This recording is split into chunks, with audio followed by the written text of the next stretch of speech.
So we have to wonder, what's Canada's next plan? What's your province's next plan? And I was thinking about this today. They're doing different things in every province. I feel like they're testing us. They're testing every province to see what people like, what people don't like, how fast people comply, and how much they resist. You know, if you look at every province is doing things differently. Whether it's, you know, one province opening up retail, or closing up retail, or closing up non-essential items, and then another province not closing non-essential items.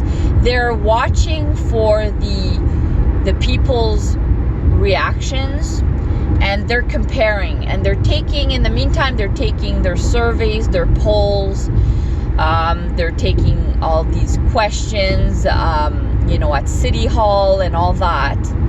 So, you know, they're taking their notes on what the people like and what they don't like, and what's easy and what's harder, what they need to work on, all of this. And so why are they doing this? And why are they doing it differently across the provinces? Of course, you could say it's because it'll look weird if we all do the same thing. But there is something really strange about doing completely different things, and then taking surveys with all your personal information, and just constantly doing surveys, right? And polls. And there's something really weird going on because they're doing such different things all across the board.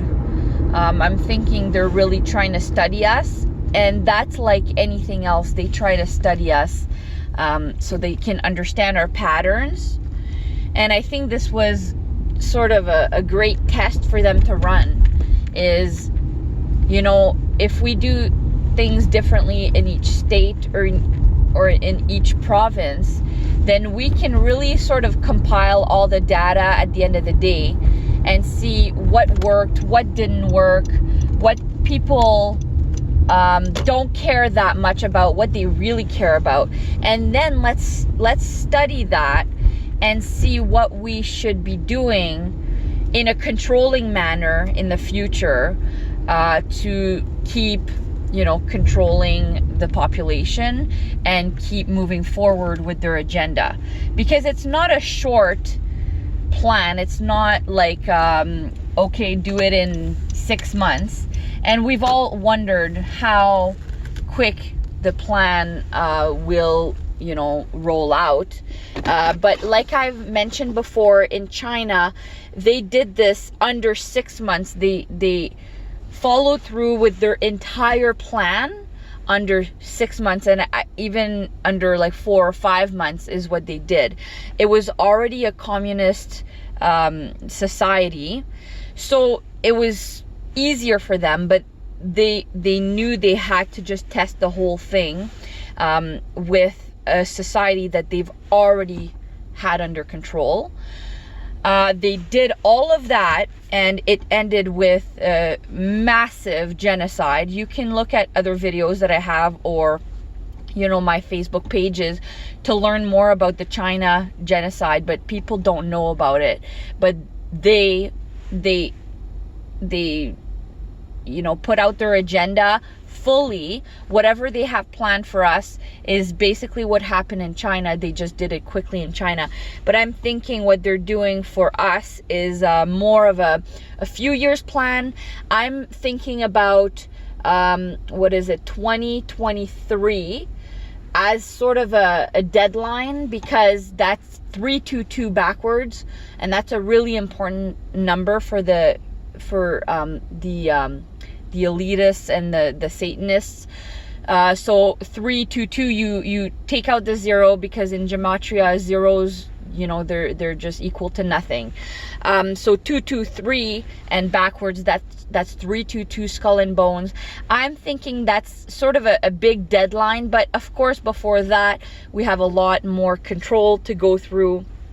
But it's important, I think, to see that they're studying us. They're just doing it sort of piece by piece, and then, you know, they're going to go back to their computers, and, you know, because, you know, the artificial intelligence that is part of, well, this entire system, but, you know, you can actually go in a computer. They have quite a few actually, but in a very, very incredibly advanced computer, and they're studying humans, they're studying patterns, so that they can better control us. I mean, this is just part of who they are and what they're capable of doing. It's just one little fraction of what they're capable of doing. But basically, I believe they're studying us right now, province by province, state by state, and they're compiling all the data of what worked, what didn't work. Because what if with this variant, that it's sort of the next step, or is it sort of the final step? Because could you really be doing this 3 times? Like, okay, the first time it's with COVID, the second is with a variant. Can you really do this 3 times? I don't think so. But it's almost like it's almost like our 3rd time, because the first one was like, oh, coronavirus, you know, and first lockdown. Second was, oh no, it's COVID, and sort of a second lockdown. Now is it the variant? Is it the 3rd lockdown? 3 times a charm? I don't know. But they do love the number 3, so you never know. But it's just to say that, you know, they're studying us, and they're taking their surveys, they're taking their polls, and they're taking note of what people are doing. And so it just made me wonder, why are they reopening in certain places? Where I am, they're reopening a lot, and it's strange. But at the same time, I understand that there's something behind this, and I just want to understand it more, because we know they're not done with us, clearly. Of course, there's the vaccine that's coming, so we know that the vaccine is a huge part of their plan, if not the biggest. But they know that not everybody's gonna take it, right? So they want to keep a certain amount of control on the population and on how we're running things in our cities and all that. So I think that there's, you know, something more coming, of course, with the slow reopening of places. There's something really strange about that, but I think they're studying, okay, what are people happy with, and all of that. So I think it's going to be interesting to see what happens next, and we will stay tuned. Have a good day.